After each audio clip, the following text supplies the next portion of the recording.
السلام علیکم ویئرز، آپ دیکھ رہے ہیں کہے فقیر. میں ہوں آپ کا میزبان فہد علی کاظمی اور ہمیں جوائن کرتے ہیں ملک پاکستان کے نامور صوفی اسکالر سرفراز احمد شاہ صاحب.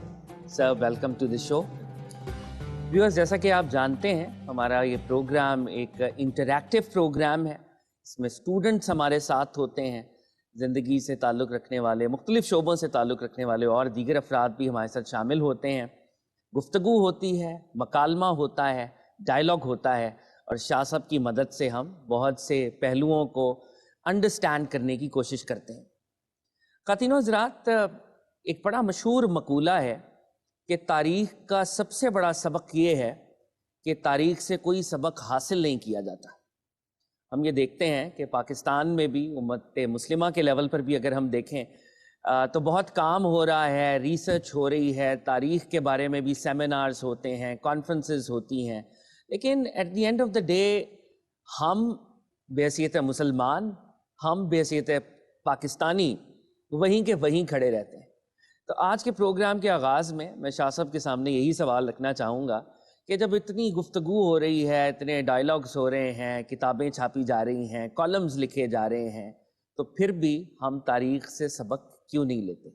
شاہ صاحب، اس سوال سے میں چاہوں گا کہ تاریخ سے سبق کیوں نہیں لیا جاتا، اور خاص طور پہ جب ہم پاکستان کی بات کرتے ہیں، پاکستانی نوجوان، پاکستانی اسٹوڈنٹ، پاکستانی قوم تاریخ پڑھتی تو ہے، ہم تاریخ کے قاری تو ہیں، مگر تاریخ سے سبق نہیں لیتے اور کوئی جوہری تبدیلی ہم نہیں دیکھتے پاکستان میں. بسم اللہ الرحمن الرحیم.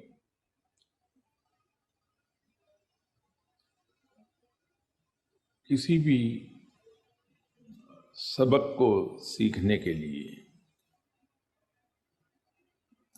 پہلے یہ ضروری ہے کہ انسان کو ایک احساس یہ ہو، میں کچھ جانتا نہیں، مجھ سے غلطی ہوئی ہے، میری سوچ غلط تھی،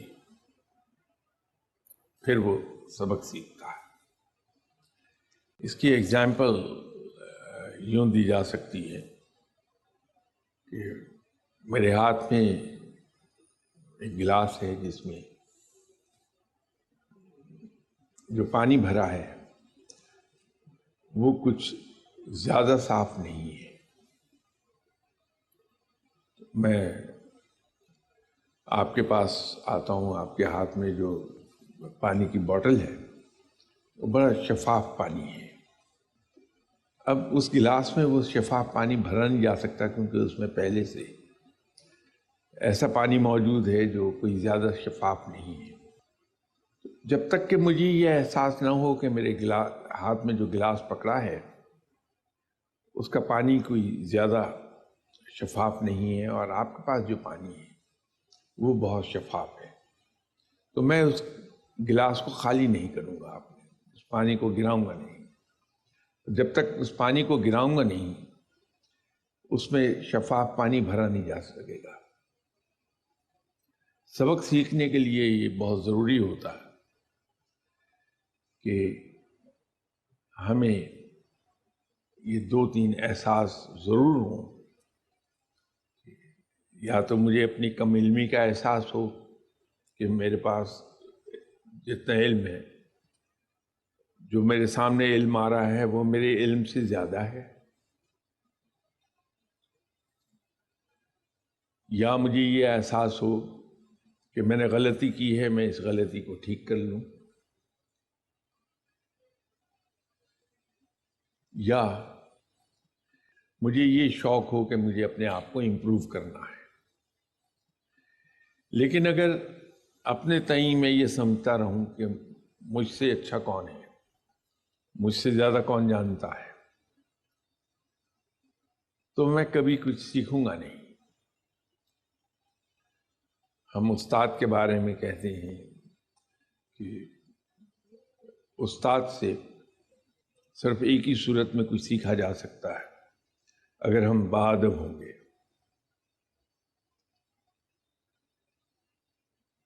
آدمی ادب اس کا کرتا ہے جس کو وہ ذہنی طور پر تسلیم کر لے کہ وہ مجھ سے سپیریئر ہے، مجھ سے بڑا ہے.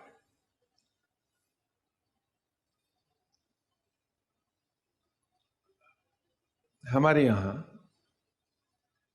بنیادی طور پر تو ایک چیز یہ ہے کہ کم از کم میں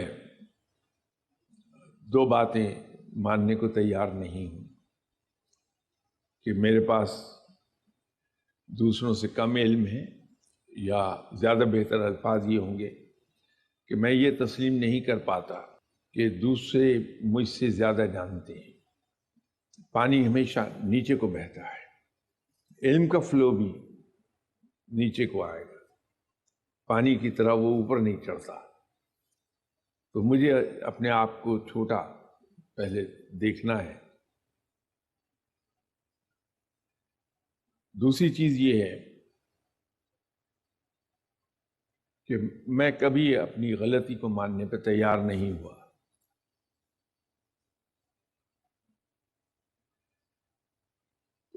یہ ہمیں پہلے اپنے آپ کو کرنا پڑے گا کہ زبانی طور پر تو جو انگریزی کا ایک پروورب ہے کہ there is always room for improvement, اس کو ہمیں دل سے تسلیم کرنا ہوگا کہ امپروومنٹ کی گنجائش ہمیشہ رہتی ہے۔ ہم کہیں پہنچ کیوں نہیں پاتے کسی جگہ؟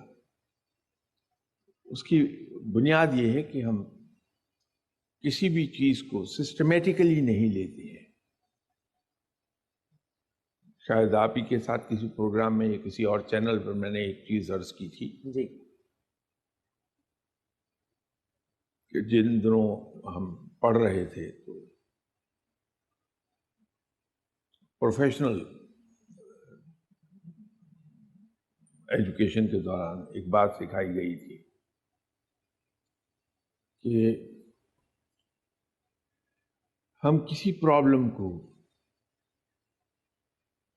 حل ہی نہیں کر پائیں گے، کسی مسئلے کو حل ہی نہیں کر پائیں گے تب وقت کہ ہم ایک خاص ترتیب میں اس مسئلے کو ایگزامن نہ کریں۔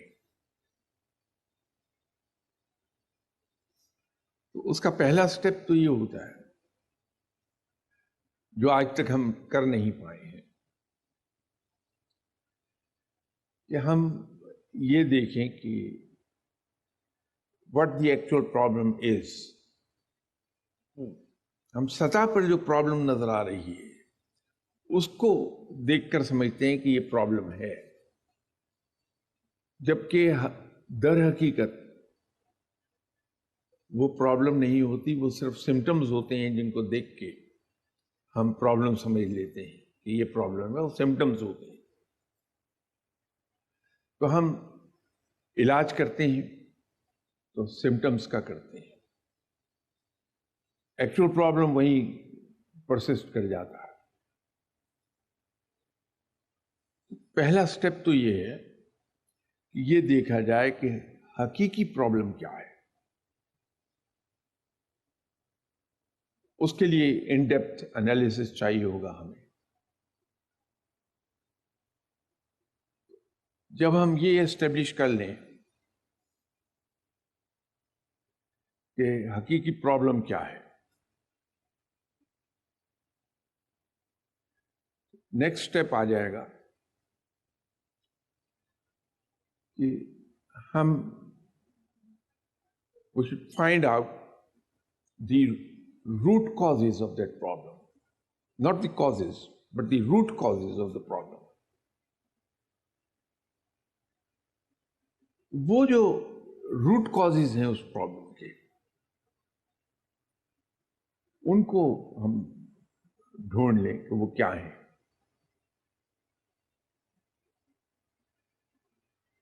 پھر اس کے بعد اگلے سٹیپ پر ہم جاتے ہیں کہ وی فکس دی ریسپانسبلٹی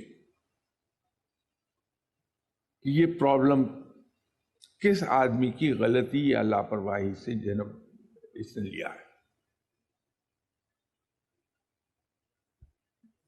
چوتھا سٹیپ ہم لیتے ہیں کہ ہم اس کی ریمیڈیز تلاش کرتے ہیں،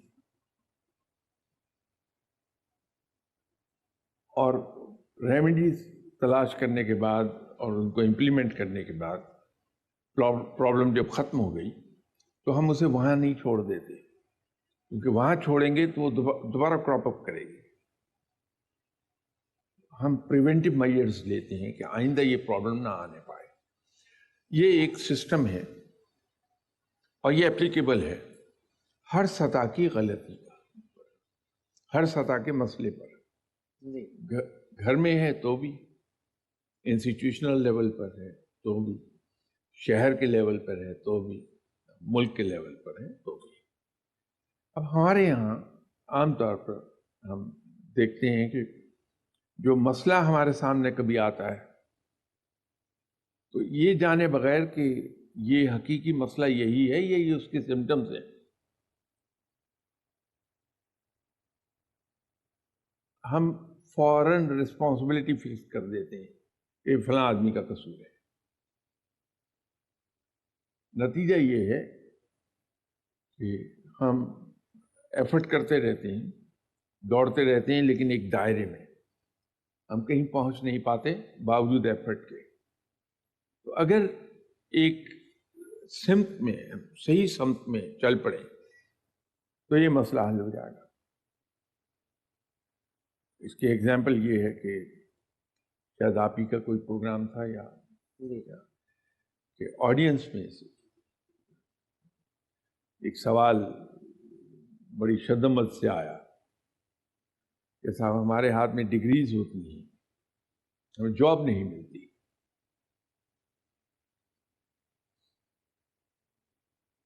اب آپ اسی کو اگر ایک کیس اسٹڈی لے لیں، مسئلہ یہ نہیں ہے کہ جاب نہیں مل رہی، مسئلہ یہ ہے کہ جاب مل کیوں نہیں رہی۔ آپ اگر اس ایک پرابلم کو کہ باوجود ڈگریز ہونے کے جاب ہمیں کیوں نہیں ملتی لے کے آگے اسی سسٹم میں چلیں تو پتہ ہی چلتا ہے کہ ہم نے تعلیم کے نظام کو اس بری طرح سے خراب کیا ہے، ڈسٹارٹ کیا ہے کہ اس کے نتیجے میں ڈگری ہولڈرز تو جنریٹ ہوتے ہیں لیکن لرنڈ لوگ ہم پیدا نہیں کرتے۔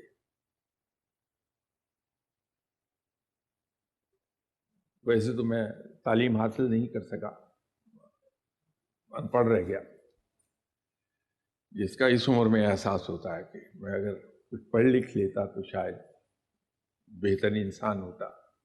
شاہ صاحب آپ کی عاجزی انکساری ہے۔ ویسے تو آپ انگلینڈ میں شاہ صاحب مینجمنٹ کے لیکچرز بھی دیتے رہے ہیں یونیورسٹی آف برمنگھم میں۔ اتنی بڑی بات نہیں ہے، مینجمنٹ پر لیکچرز دے دینا تو کوئی کمال کی بات ہے، کوئی بھی دے لے گا۔ شاہ صاحب آڈینس کو شامل کرتے ہیں۔ جی جی جی۔ میرا سوال آپ سے یہ ہے کہ آج کا مسلمان ایمان اور علم دونوں میں ہی کمزور ہے، اس کے پاس حقیقی انفارمیشن نہیں ہے، اسے سمجھ ہی نہیں آتا کہ کیا صحیح ہے اور کیا غلط ہے، ایسا کیوں ہے؟ جی شاہ صاحب۔ دیکھیے، علم کے نہ ہونے کی تو وجہ میں نے one of the many reasons عرض کر دی کہ ہمارا مطالعہ بڑا محدود ہے۔ ہم ماں باپ دیکھنا یہ چاہتے ہیں کہ ہمارے بچوں کے ہاتھ میں ہمیشہ ٹیکسٹ بک رہے، تو جہاں میں نے دیکھا کہ میرے بچے کے ہاتھ میں ٹیکسٹ بک کے علاوہ کوئی کتاب ہے، کوئی میگزین ہے، نیوز پیپر ہے، تو اس کو ڈانٹ پلا دی، جی چھوڑو اس کو، وقت ضائع کر رہا ہو، ٹیکسٹ بک اٹھاؤ۔ یہ اپروچ غلط ہے۔ انکریج کرنا چاہیے بچے کو رائٹ فرام ارلی ایج، اس میں ریڈنگ ہیبٹ ڈیولپ ہو، اور جو چیز اس کے ہاتھ لگے اسے پڑھنا شروع کر دے، اس کا مینٹل ہورائزن براڈ ہوتا چلا جائے گا۔ تو علم کے کم ہونے کی وجہ تو بنیادی یہ ہے کہ ہمارا مطالعہ نہیں ہے۔ جہاں تک ایمان کی بات ہے، اس میں دو چیزیں بیک وقت آئیں گی. ایک تو قومیں جب ٹرانزیشن میں ہوتی ہیں تو ایسی ہی تبدیلیاں آتی ہیں کہ درمیان میں ایک پیریڈ آئے گا کہ ہم لوگ زیادہ میٹریلسٹک ہو جائیں گے، کوئی بھی ہو جائے گا. اور جب ہم میٹریلسٹک ہو جاتے ہیں تو ایمان پھر بیک سیٹ لے لیتا ہے. آج کل ہمارے نزدیک اہمیت، میں جنرل بات کر رہا ہوں، جی ورنہ ایک کافی لوگ ہیں جو ایمان کو زیادہ ترجیح دیتے ہیں، تو میں جنرل بات کر رہا ہوں. ہمارے لیے یہ امپورٹنٹ ہے، میرے لیے بہت امپورٹنٹ ہے کہ میرا مقصد حاصل ہو جائے، چاہے وہ کسی طرح بھی ہو رہا ہو. میری آمدنی میں اضافہ ہو جائے، چاہے اس کے ذرائع کچھ بھی کیوں نہ ہو. یہ اس ٹرانزیشن کے نتیجے میں یہ تبدیلی آتی ہے، ہر قوم میں آتی ہے، ہم میں بھی آئی ہے. لیکن توقع یہ رکھنی چاہیے کہ دوسری قوموں کی طرح جب ہم اس فیز سے نکل جائیں گے، ٹرانزیشن فیز سے، تو پھر ہم دوبارہ اپنی اصل کی طرف لوٹ جائیں گے. اور وہ اصلیت یہی ہے کہ ایمان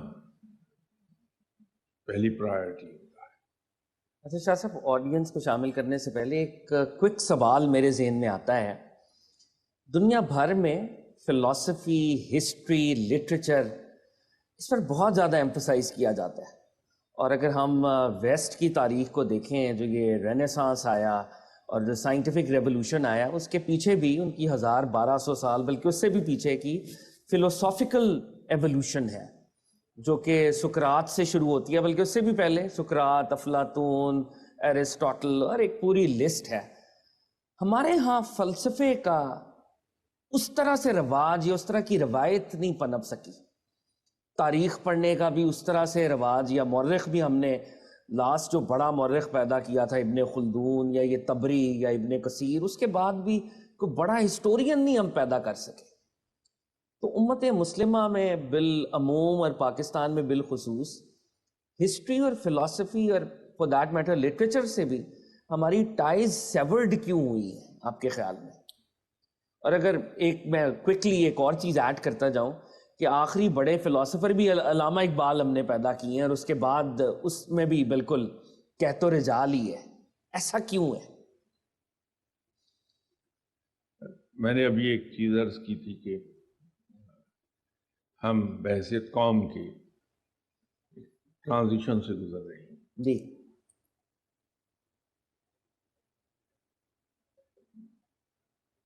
معاملات ایسے مایوس کن بھی نہیں ہیں. بات صرف ان کو دیکھنے کی ہے کہ کس اینگل سے ہم انہیں دیکھتے ہیں. آپ پچھلے 15 سال دیکھیے، 15 سال پہلے اور آج. اب کم سے کم ہمیں ایک احساس ہونے لگا کہ ہم غلط ہو جاتے، ڈائریکشن نے غلط پکڑی تھی. اس سے پہلے یہ احساس نہیں تھا. اس سے پہلے تو ہم یہ کہتے تھے کہ ہم سے بہتر کوئی نہیں ہے. لیکن اب یہ احساس ہوا. اب آپ کے میڈیا پر ڈسکشنز ہوتی ہیں جس میں ہم اپنی ڈائریکشن کو کرٹیسائز کر رہے ہوتے ہیں. ایک چینج ہے. جو جو وقت گزرے گا آگے بڑھیں گے ہم، اور جہاں ہم ایک ایسی سطح پر پہنچیں گے جہاں سکون ہوگا، پھر ہمارے یہاں فلسفہ، لاجک، یہ سب نپنے لگے. ابھی تو ہم جس طرح سے یو آر ہوپ فل شاہ صاحب؟ بہت. معلوم نہیں آپ نے کبھی فلائنگ کی خود پائلٹ کیا جہاز یا نہیں، لیکن جب جہاز کو اڑان بھرتا ہے جہاز، ایک تو پائلٹ بڑا بزی ہوتا ہے مختلف چیزیں، جی تو اس کے ساتھ ہی ساتھ جہاز کے انجن جہاز کو الٹیٹیوڈ گین کرانے کے لیے پورا زور لگا رہے ہوتے ہیں، اور اس کو ہم ایویشن کی زبان میں کہتے ہیں کہ فل تھروٹل پر رکھا جی. ہوتا ہے. کہیں اور دھیان نہیں ہوتا. اس وقت ہم اڑان بھر رہے ہیں اور ہم ہائٹ گین کر رہے ہیں. جب ریکوائرڈ الٹیٹیوڈ پر لیول فلائٹ میں جائیں گے تو یہ چیزیں خود بخود سامنے آنے لگیں. جی ہم آڈینس کو شاہ صاحب شامل کرتے ہیں اسی جواب کے ساتھ. جی میں نے یہ پوچھنا تھا کہ ہم نے کو نہیں سنا ہوا ہے اور کتابوں میں پڑھا ہوا بھی ہے کہ ہسٹری جو ہے وہ اپنے آپ کو دہراتی ہے، تو کیا اس کا صرف کتابوں سے اور کہاوت سے ہی تعلق ہے یا اس کا سچ میں بھی کوئی ہے؟ اور اس کے بارے میں جسٹ میں آپ کے پرسنل ویوز سننا چاہتی ہوں.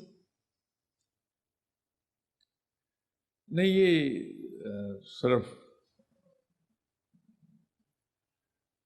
الفاظ نہیں ہیں، یہ حقیقت ہے کہ تاریخ اپنے آپ کو دہراتی ہے، اور اس تاریخ کے دہرائے جانے ہی کی وجہ سے یہ خیال فارم ہوا تھا کہ تاریخ کا سب سے بڑا سبق یہ ہے کہ تاریخ سے کوئی سبق نہیں سیکھتا، اس لیے کہ تاریخ دہراتی رہتی ہے اپنے آپ کو. ہم تاریخ کا دھارا نہیں بدل پاتے یہ دیکھ کر کہ ہم نے یہ کچھ کیا تھا، اس کا انجام ہم سے پہلے والوں نے یہ سب جی. کیا اور اس کا نتیجہ یہ برآمد ہوا تھا. ہم اس طرف کو نہ جائیں.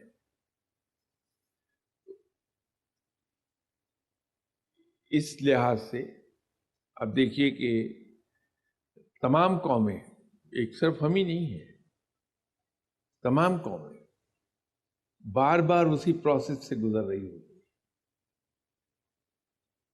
ایسا کبھی نہیں ہوا کہ فار ایگزامپل تاریخ یہ ہے کہ چنگیز خان آندھی اور طوفان کی طرح آیا اور چیزیں ملیا میٹ کر کے چلا گیا، کچھ نہیں سیکھا. آج بھی ہمارے اندر اسی طرح نفاق موجود ہے، آج بھی اسی طرح ہم چھوٹی چھوٹی چیزوں پر جھگڑ رہے ہیں. کل کو کوئی اور چنگیز خان اٹھے گا تو فتوحات پر فتوحات کرتا چلا جائے. شاہ صاحب ایک سوال اور شامل کریں. جی سر میرا نام نیر عباس ہے. تو میرا سوال ہے کہ خانقاہی صوفیزم کے ساتھ ایک ریلیٹڈ ٹرم ہے خانقاہی نظام، یہ اس کی ایک ڈاکٹرائن بھی ہے. کیا یہ اسلام کے سوشل اور پولیٹیکل سسٹم کی نگیشن نہیں ہے؟ آپ اس بارے میں کیا کہتے ہیں؟ شاہ صاحب بڑا بھاری بھرکم سوال آیا.